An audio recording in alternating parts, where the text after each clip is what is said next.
Hey! Tambala na! At eto na sila, ang nag-iisang masugid na tagahanga ni Nicole Yala.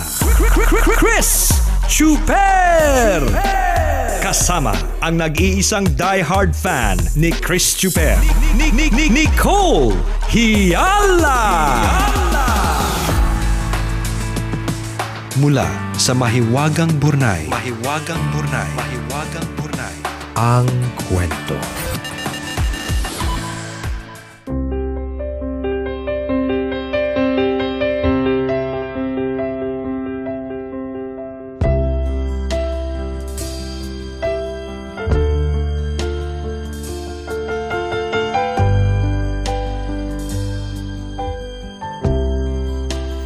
Nagsimula ang araw na tulad ng mga araw bago nun.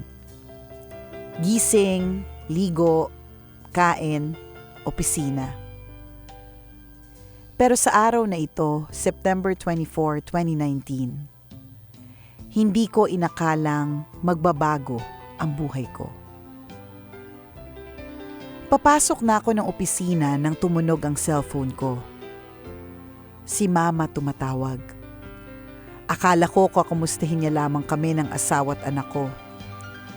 Nasa probinsya sila at dito naman kami nakatira sa Maynila. Kinabahan na ako nang narinig ko ang panginginig sa boses ng aking ina. Inatake daw ang tatay ko at papunta na daw sila ng ospital. Sinabihan ko agad-agad ang asawa ko na kailangan na naming umuwi. Habang naghahagilap ng mga ihahagi sa bag, sa pagitan ng bawat luha, nagmamakaawa ako at nananalangin sa Diyos. Sana naman iligtas niya siya.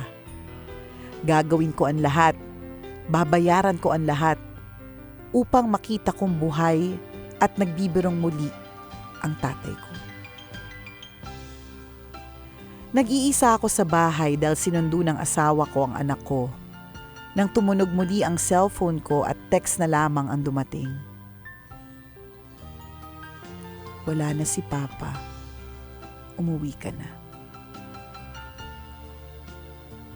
Napaluhod ako at hindi makapaniwala. Bakit ang bilis? Bakit hindi man lang ako hinintay? Bakit, Lord? Bakit mo siya kinuha? Hindi pa ako handa. Hindi ko maipaliwanag ang lalim at lawak ng sakit, kaya nagsusumigaw ako. Pero lahat pala ng paghihiyaw at pagluha ay hindi sapat upang maibsan ito.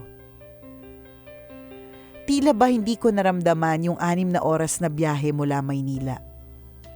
Minsan tulala, maya't maya'y bumabalik sa akin kung paano siya naging mabuting ama sa akin.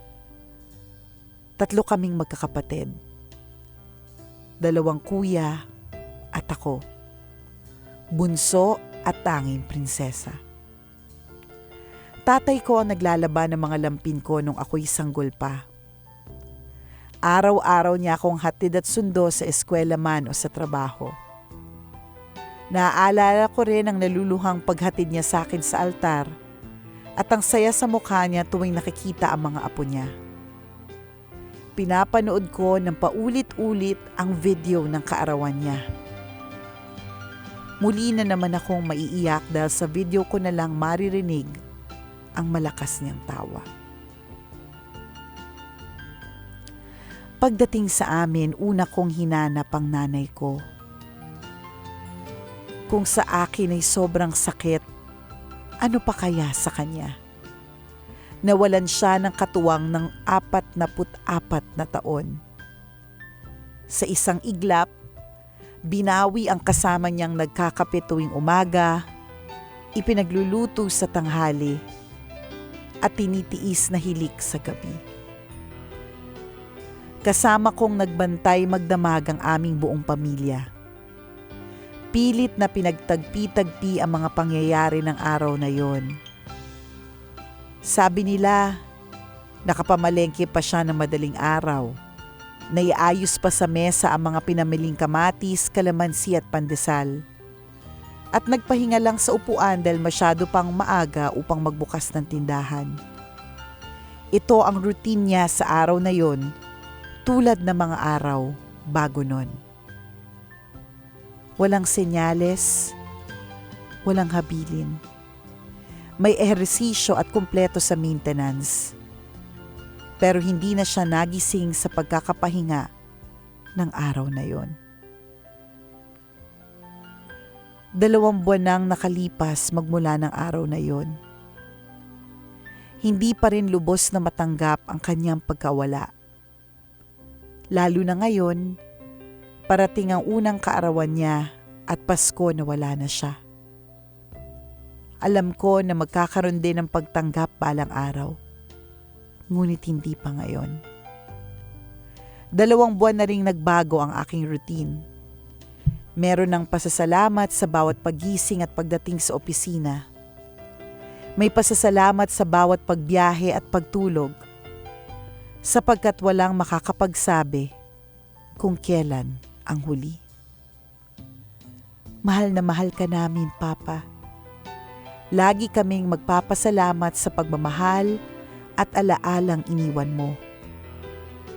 Lahat ng mga kabutihan mo, ipapasa namin hanggang sa mga kaapu-apuhan mo.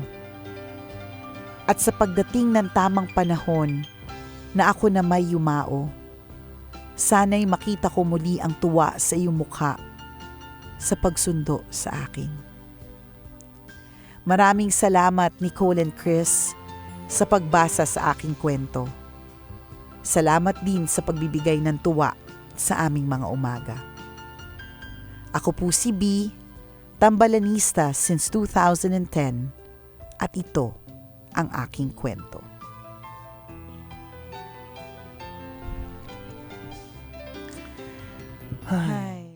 Always your number one.